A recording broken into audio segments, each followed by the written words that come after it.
Falaremos hoje do julgamento de Ricardo Salgado no âmbito da Operação Marquês, que começou esta segunda-feira. Sejam bem-vindos a mais um Política Impura na Rádio Transforma, pedindo-lhes que partilhem, que subscrevam o canal, coloquem em gosto e ouçam até ao fim. Uma lúcida análise sobre os acontecimentos políticos com Henrique Prior.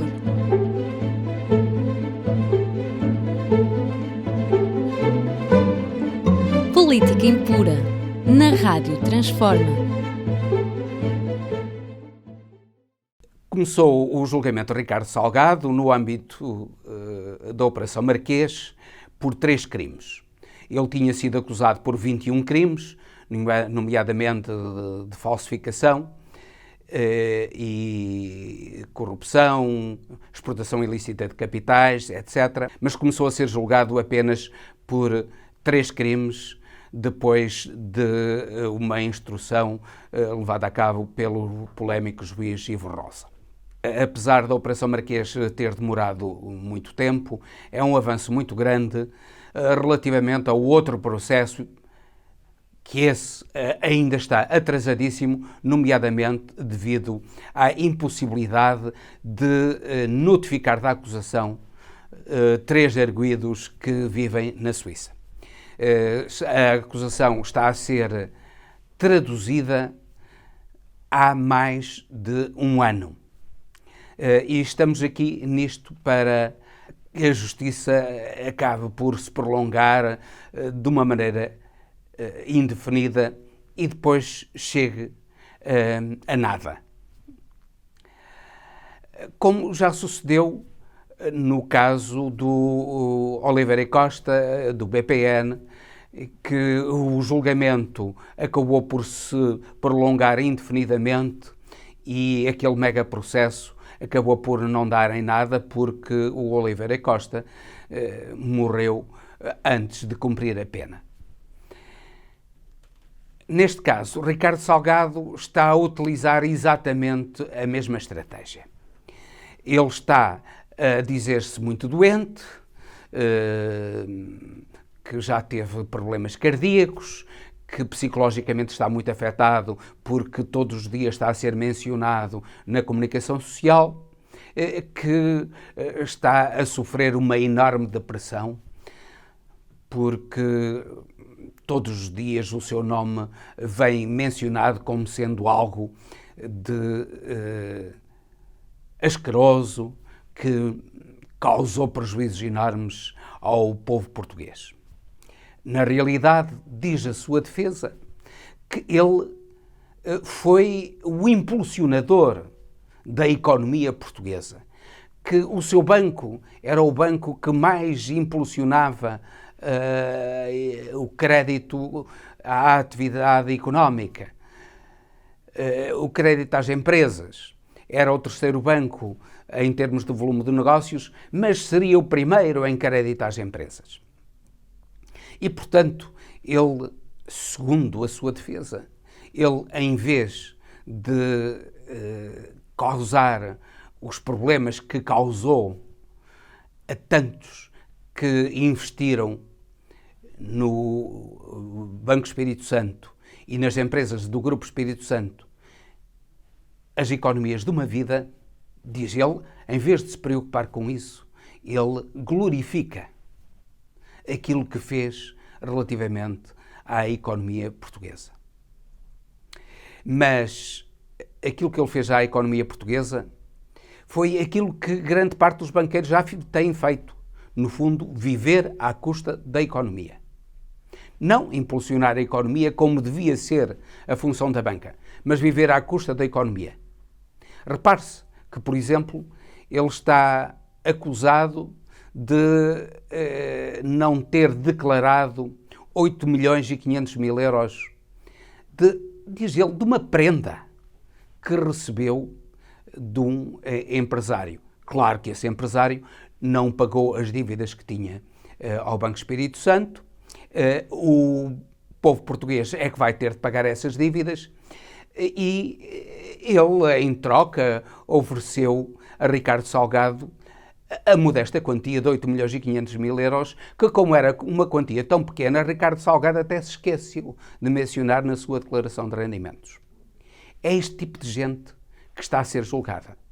Como Oliveira e Costa, que foi julgado e não se lembrava de nada, não sabia de nada. Este Ricardo Salgado também está a dizer que está muito doente, perdeu a memória, não se lembra de um grande número de coisas e, defesa dele, muito importante, não fui eu que fiz, foram outros que fizeram. É assim esta gente que destrói o país, destrói a vida de tantos investidores no BES e no Grupo BES que meteram lá as economias de uma vida de trabalho e ele não se lembra de nada, não foi responsável por nada. Mas o povo português sabe bem quem é que paga. E paga os seus esquecimentos, paga os esquecimentos do Ricardo Salgado e aquilo que não foi feito por Ricardo Salgado, que era o primeiro responsável do BES. Como já pagou o BPN, ainda está a pagar o BPN de Oliveira Costa, de Dias Loureiro e de outros que estão aí na melhor, nada lhes sucedeu e o povo português está a pagar tudo aquilo que eles fizeram para a destruição daquele banco e para que para Portugal fosse chamada a Troika e que fosse imposto a Portugal todo aquele sacrifício que ocorreu particularmente nos anos de 2011 a 2015 e dos quais ainda estamos a pagar a fatura. Nós percebemos no julgamento de Oliveira e Costa e nas suas idas à Comissão Parlamentar de Inquérito sobre o BPN o cinismo daquela gente, a falta de caráter daquela gente. Como percebemos também, agora, o cinismo, a falta de caráter de Luís Filipe Vieira e de outros que foram à Comissão Parlamentar de Inquérito sobre o novo banco e que disseram que também não se lembravam de nada, que não fizeram nada de mal, que na realidade até lhes pediram para pedir dinheiro. E eles ficaram a dever. Não foram eles quem ficaram a dever, foram as suas empresas e eles não têm absolutamente nada a ver com isso. Na realidade, eles são gente que tem apenas em seu nome ou motos d'água, ou uma garagem, ou uma casa em ruínas. São estes os banqueiros e os capitalistas portugueses. Mas não é só em Portugal que isto sucede. O capitalismo está a enverdar por estes caminhos em todo o mundo. No Brasil é ainda mais escandaloso, porque em Portugal ainda são julgados. Pode não dar em nada, mas pelo menos sofrem a humilhação pública de ser julgados e dos seus crimes serem conhecidos da opinião pública. No Brasil nem isso acontece. Todos os crimes são cometidos impunemente e os meios de comunicação acabam por abafar os crimes que são desconhecidos da opinião pública.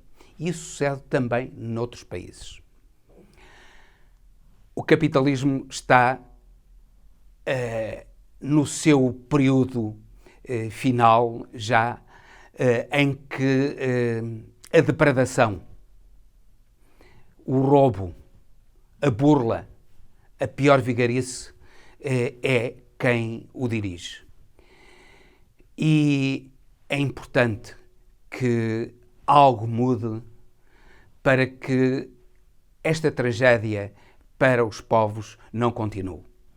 Esta tragédia que se abateu sobre o povo português e que o povo português ainda está a pagar, a tragédia que se abateu muito mais dura ainda sobre o Brasil, porque as chamadas elites brasileiras, que são tudo menos elites, porque elite implica um conceito de alto saber, alta competência, e eles têm tudo menos saber e competência. Aquilo que eles são é ladrões encartados, vigaristas encartados que utilizam a ladroagem e a vigarice para viverem à custa do povo.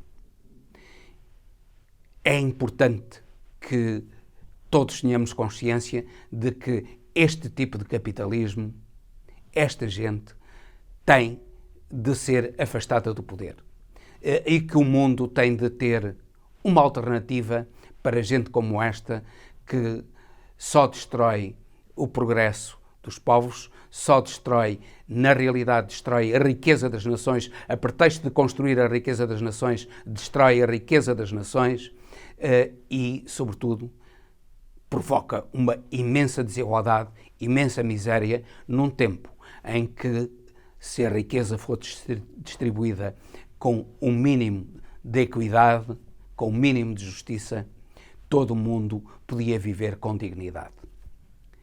Esperamos que todos aqueles que nos ouvem se consciencializem da necessidade de alterar este sistema capitalista predador para que possamos viver num mundo melhor. E com isto termino, despedindo-me com amizade. Até ao próximo Política Impura, pedindo-lhes novamente que partilhem, que subscrevam o canal e coloquem gosto.